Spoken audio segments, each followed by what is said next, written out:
Hello students, कैसे हैं आप सब। आज हम स्टार्ट करने जा रहे हैं क्लास 6 चैप्टर 2 होल नंबर। इस वीडियो में आपको मैं इस पूरे चैप्टर की complete one shot revision provide कराऊंगी। ठीक है, यानी कि जो मेन आपके टॉपिक्स हैं उसके हम एक बार उसको हम रिवाइज कर लेंगे। ठीक है, सबसे पहला आपका प्रेडिसर। प्रेडिसर में क्या होता है आपका number just before the given number. Meaning कहना क्या चाहता है कि जो नंबर आपको गिवन होगा उससे इमीडिएट पहले वाला नंबर, यानी कि आपकी बैक काउंटिंग वाला नंबर। फॉर एग्जांपल 99 का इमीडिएट प्रेडिसर क्या होगा, उससे पहले वाला नंबर -1 करके 98। सिमिलर 98 से पहले वाला नंबर क्या होगा, उसका प्रेडिसर 97। ठीक है, सेकंड पॉइंट है सक्सेसर। सक्सेसर में इसका ऑपोजिट होता है, उसमें हम नंबर पहले वाला लेते हैं, इसमें नंबर हम बाद वाला लेते हैं। यानी कि 99 की इमीडिएट सिंपल काउंटिंग वाला नंबर क्या होगा 100। 100 की इमीडिएट आफ्टर का नंबर कौन सा होगा 101। देन 101 का सक्सेसर क्या होगा 102। ठीक है ना। थर्ड है आपका नेचुरल नंबर्स। नेचुरल नंबर को हम डिनोट करते हैं n से। नेचुरल नंबर मीन्स काउंटिंग वाले नंबर। सिंपल आपके 1 2 3 4 वो नंबर सो ऑन, आपकी काउंटिंग वाले सारे नंबर्स आपके नेचुरल नंबर्स कहलाते हैं। फोर्थ पॉइंट क्या आपके होल नंबर्स। होल नंबर को डिनोट करते हैं हम W से। जितने भी नेचुरल नंबर्स होते हैं वो सारे होल नंबर्स के अंडर आते ही आते हैं, प्लस होल नंबर्स में आपका ज़ीरो भी ऐड हो जाता है। ठीक है, इसमें एक एक्स्ट्रा ज़ीरो ऐड हो जाता है, तो 0 1 2 3 4 एंड सो ऑन आपके होल नंबर्स होते हैं।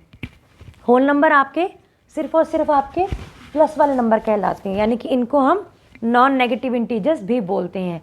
वो इंटीजर्स, वो नंबर्स जो आपके नेगेटिव नहीं है, यानी कि सिर्फ प्लस वाले हैं। फिफ्थ है आपका, मैंने इसमें टॉपिक यूज़ किया इंटीजर। इंटीजर क्या होते हैं, इंटीजर को डिनोट करते हैं हम I और Z से। ठीक है, इंटीजर क्या होते हैं, वो नंबर जिसमें आपके नेचुरल नंबर, होल नंबर और आपके नेगेटिव इंटीजर भी यूज़ जाते हैं, नेगेटिव नंबर्स भी यूज़ होते हैं, यानी कि माइनस वाले, प्लस वाले एंड ज़ीरो। ठीक है, negative, non negative and zero, -4 -3 -2 -1 0 1 2 3। ठीक है, नेचुरल नंबर भी, होल नंबर भी, सभी इसमें इंक्लूड हो जाते हैं। नेक्स्ट टॉपिक है आपका number line. Number line draw करने के लिए कुछ स्टेप्स होते हैं जिनको हमें फॉलो करना पड़ता है। सबसे पहले आप स्केल उठाइए, स्केल से आप एक लाइन ड्रॉ कीजिए। ठीक है, उसके बाद उस पर आपने एक पॉइंट मार्क करना है, उस पॉइंट को आपने नाम देना है 0। उसके बाद सेकंड आपने स्केल रख के आपने 1 सेंटीमीटर ईच का जो आपने गैप देना है उसको आप नाम भी दे दीजिए 1 2 3 4 5 6। ठीक है, ये जो गैप है आपका बिल्कुल इक्वल होना चाहिए। ठीक है, इस गैप में आपके चेंजेस नहीं होने चाहिए। एंड जो ये गैप है 0 एंड 1 का, 1 एंड 2 का, 2 एंड 3 का, 3 एंड 4 का इक्वल गैप है, तो इस गैप को हम क्या बोलते हैं, distance between these point label at 0 as 1 is called unit distance. इनको हम बीच के गैप को क्या बोलेंगे, इक्वल डिस्टेंस को यूनिट डिस्टेंस। ठीक है, सिमिलर आप इसी तरह according to your question, according to your requirement आप इसमें फर्दर मूव ऑन, जितने नंबर आप चाहें इसमें आप ऐड कर सकते हैं। That means you can go to any whole number. आपने जस्ट इसके राइट साइड पर होल नंबर्स, यानी कि नॉन नेगेटिव, यानी कि जितने भी पॉजिटिव हैं, प्लस वाले हैं, सिर्फ आपने राइट साइड पर वही ऐड करने हैं। जो इसके लेफ़्ट पर होते हैं वो नेगेटिव इंटीजर्स ऐड होते हैं। वो टॉपिक अभी आपका इसमें चैप्टर में नहीं है। ठीक है, सिर्फ आपका चैप्टर है जो आपका होल नंबर के रिगार्डिंग है, तो जस्ट आपने सारे इसमें पॉजिटिव नंबर, होल नंबर्स आपने इसमें राइट साइड पर ऐड करते जाना है। अब इसी नंबर लाइन पर हम एडिशन, सब्ट्रैक्शन और मल्टीप्लिकेशन सीखते हैं। Addition on the number line कैसे करते हैं, ऐड 3 एंड 4। हम सभी को पता है 3 और 4 क्या होता है 7। तो आपने नंबर लाइन ड्रॉ करनी है विद स्केल, इक्वल डिस्टेंस आपने मेजर कर लेने हैं, कहाँ तक, अप टू 7 तक। सबसे पहले क्या करना है, ऐड 3, तो आपने 0 से लेकर डायरेक्टली 3 तक जंप कर देना है। उसके बाद कितना है उसमें जंप करना है 4, डायरेक्टली 4। ठीक है, 1 2 3 एंड 4, तो आपका आंसर डायरेक्टली 7 पर जाकर ही रुकेगा। सेकेंड मेथड में आपने 2 + 6 8 करना है, आप डायरेक्टली 2 तक जंप कीजिए। उसके बाद आप चाहो तो डायरेक्टली 6 1 2 3 4 5 6। फर्दर आगे 6 तक इसमें जंप कर सकते हैं, या आप 1 by 1 step by step 1 2 3 4 5 and 6 जैसे आपको कन्वीनियंट लगे आप इसमें आगे फर्दर ऑन जंप कर सकते हैं। ठीक है। अब सब्ट्रैक्शन क्या है?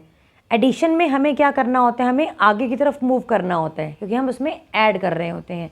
सब्ट्रैक्शन में हमें पीछे की तरफ आना होता है, बाउंस बैक करना होता है। सब्ट्रैक्ट 8 - 3। अब 8 में से 3 आपने माइनस करना है, हमें पता है आंसर क्या होगा उसका 5। तो डायरेक्टली आप पहले नंबर पे जंप कीजिए, 0 से लेकर 8 तक आपने जंप कर लिया।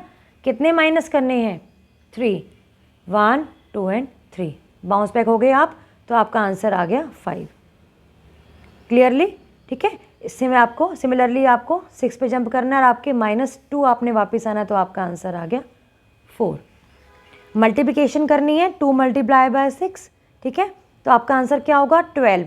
12 तक आप नंबर लाइन ड्रॉ कर लीजिए स्केल से, इक्वल मेजर लिए आप बीच में लो, और किसको आपने मल्टीप्लाई करना, आपने किसको जंप करना है? 2 जंप करने हैं। इसको जंप करना होता है कितने टाइम्स? ठीक है, इसको आपने जंप करना होता है, ये होता है आपके कितने टाइम्स जंप करना है। 2 आपने जंप करना है 6 टाइम्स, 1 2 3 4 5 एंड 6। आपका डायरेक्टली आंसर 12 पर आके रुकेगा। ठीक है बेटा, आगे वाले नंबर आपने जंप करना होता है, ये नंबर आपने उतने टाइम्स जंप करना होता है। 4 को जंप करना है 2 टाइम्स, तो आपका आंसर 8 पर आके रुका। क्लियर है? नेक्स्ट टॉपिक है आपका इस चैप्टर की मोस्ट इम्पोर्टेंट आपके टॉपिक्स हैं जो ये हैं, वो आपकी प्रॉपर्टीज़।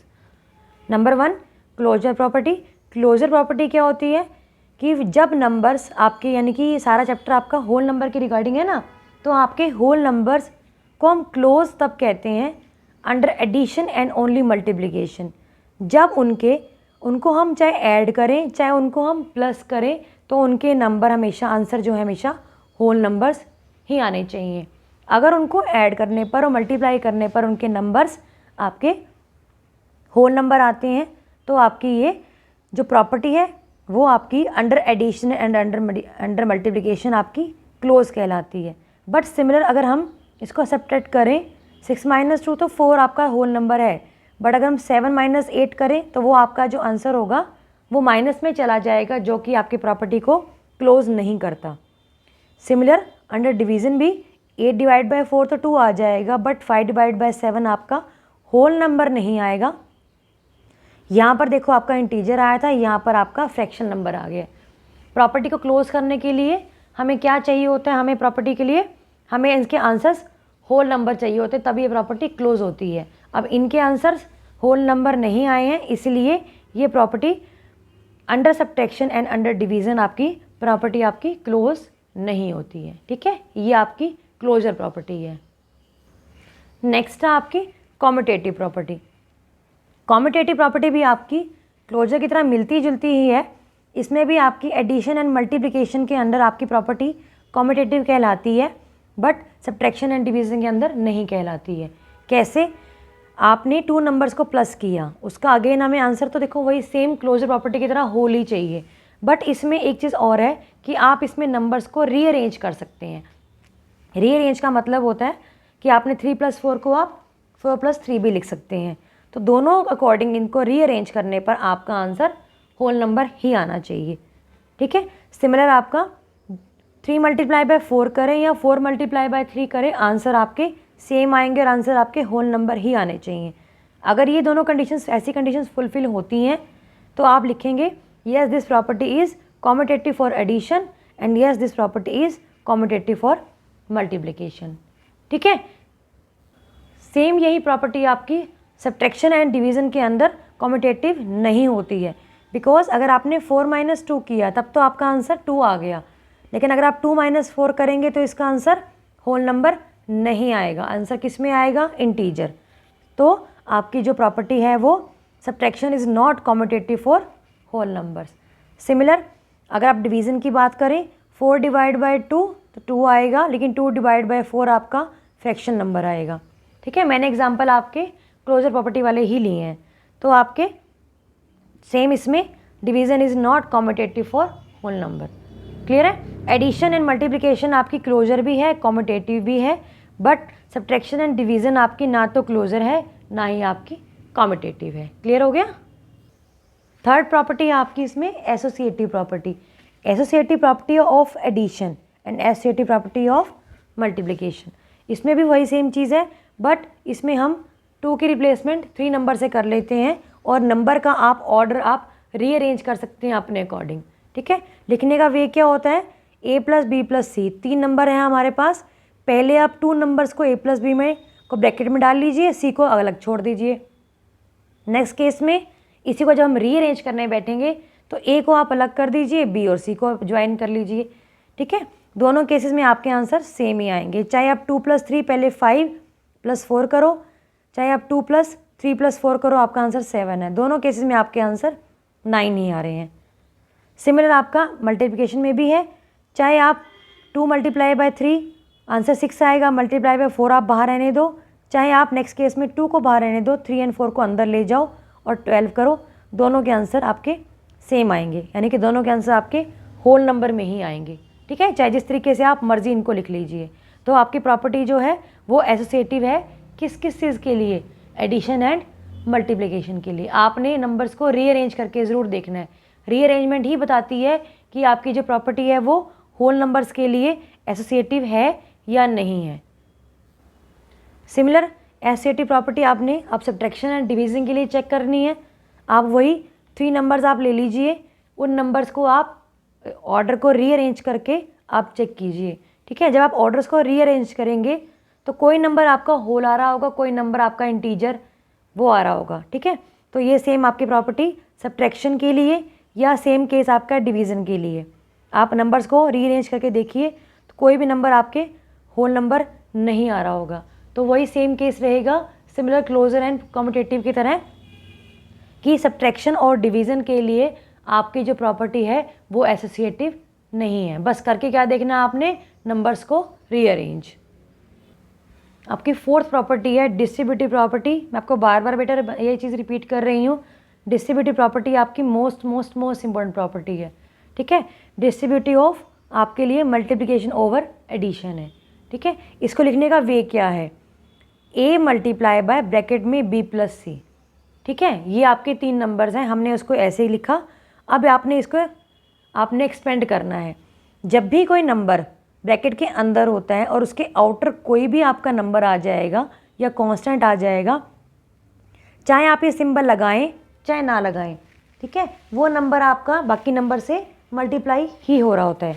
ठीक, तो आपने क्या करना है, इस नंबर को 1 बाय 1 अंदर जितने भी आपके कांस्टेंट हैं आपने 1 बाय 1 सबसे मल्टीप्लाई करना है। पहले a मल्टीप्लाई होगा b से, देन a मल्टीप्लाई होगा c से। सिमिलर आपने इसमें वैल्यूज़ पुट कर देनी है और आपने आंसर को सॉल्व करना है। 2 × ब्रैकेट में 3 + 4, पहले 2 मल्टीप्लाई होगा 3 से, फिर 2 मल्टीप्लाई होगा 4 से।